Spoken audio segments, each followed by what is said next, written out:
예수님께서 베드로에게 이렇게 말씀하셨습니다. 시몬아 시몬아, 보라, 사탄이 너희를 밀 까부르듯 하려고 요구하였으나 그러나 내가 너를 위하여 내 믿음이 떨어지지 않기를 기도하였노니 너는 돌이킨 후에 내 형제를 굳게 하라. 그가 말하되 주여, 내가 주와 함께 오게도 죽는 데에도 가기를 각오하였나이다. 이것은 베드로의 진심이었습니다. 자신은 주님을 위해서라면 감옥에 가는 일도 크게 느껴지지 않았고 심지어 죽음의 그림자가 드리울지라도 목을 내놓을 생각이었습니다. 베드로는 이렇게 확신 있게 말했지만 예수님께서는 이렇게 말씀하셨습니다. 34절에 이렇게 증가합니다. 이르시되 베드로야, 내가 내게 말하노니 오늘 닭 울기 전에 내가 3번 나를 모른다고 부인하리라 하시니라. 오늘 본문을 터파보면 문득 이런 생각이 듭니다. 예수님께서는 베드로가 당신을 부인할 것을 모르지 않으셨습니다. 그것도 닭이 울기 전에 3번 부인할 것이라고 하는 것을 아주 정확하게 아셨습니다. 그렇다면 왜 베드로가 부인할 것을 알고도 예수님께서 그것을 미리 막아주시지 않았는가 하는 것입니다. 분명한 사실은 베드로에게 주님을 부인한 것과 같은 일이 있었기 때문에 그는 자신을 신뢰하지 않고 더욱 주님만을 깊이 신뢰하게 되었다는 것입니다. 우리에게도 우리의 인생에 일어나지 않았으면 좋았겠다고 여겨지는 일들이 있습니다. 그 사건을 지우개로 지울 수만 있다면 지금보다 훨씬 더 나은 삶을 살고 있지 않을까 하는 생각이 들기도 합니다. 그러나 그런 사건과 그런 시간이 있었기 때문에 우리가 교만하지 않고 자기를 신뢰하지 않으며 주님을 섬기고 주님을 신뢰하게 되었다는 것도 부인할 수 없습니다. 성경 속의 믿음의 사람들을 살펴보면 그들의 인생에도 지우개로 지워버리고 싶은 크고 작은 일들과 힘든 시간이 있었음을 알게 됩니다. 하나님께서는 애굽에서 400년 동안 종살이하는 이스라엘 자손을 건져내기 위해서 모세를 부르셨습니다. 그런데 그때 모세가 한 일은 애굽 사람 하나 죽이고 도망간 것이 전부였습니다. 모세에게 젊은 시절에 권력도 있었고 의욕도 있었습니다. 그러나 하나님께서는 그때 모세를 불러 쓰지 않으셨습니다.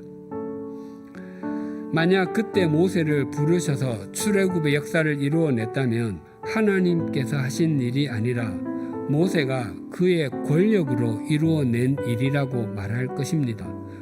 사도 바울에게는 총명함도 있었고 당시에 남들이 부러워하는 로마의 시민권자였고 그의 율법과 종교에 대한 열정은 다른 사람들과 비교할 수 없을 정도였습니다.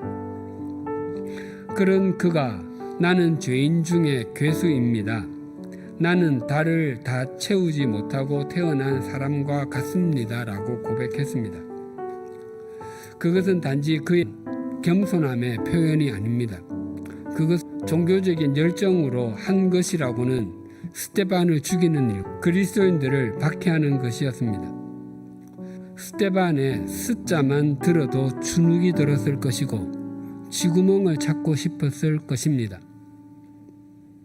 만약 그런 자기의 과거의 삶을 지우개로 지울 수만 있다면 그는 정말 지우고 싶었을 것입니다. 하지만 그 과거가 사도 바울이 주님만을 가장 존귀하게 여기는 삶을 살게 해주었고 자신의 전 삶을 들여 주님의 통로로 살게 해 주었습니다. 야곱은 쌍둥이 동생으로 태어났음에도 장자권을 차지하기 위해서 아버지 이삭과 형 에서를 속이는 일을 서슴지 않았습니다. 모세의 형 아론은 영적 지도자이면서도 금송아지를 만들고는 그것이 우리를 출애굽하게 해준 하나님이라고 주장하는 어처구니 없는 일을 저질렀습니다.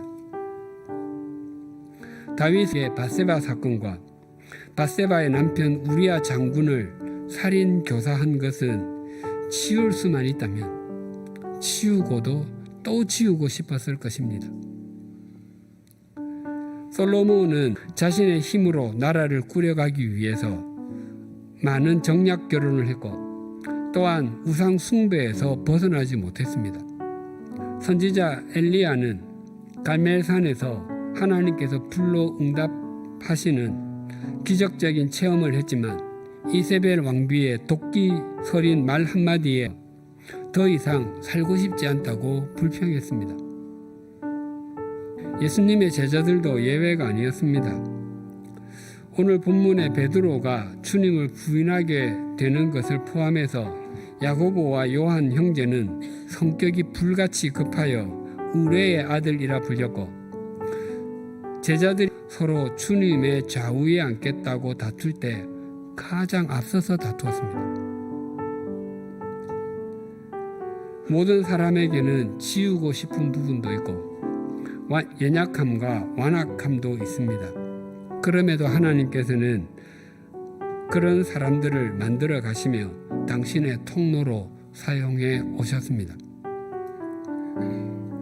우리에게도 쓰라린 경험이나 아픔이 있을 수 있고 우리를 주눅들게 하는 일이 있을 수 있습니다.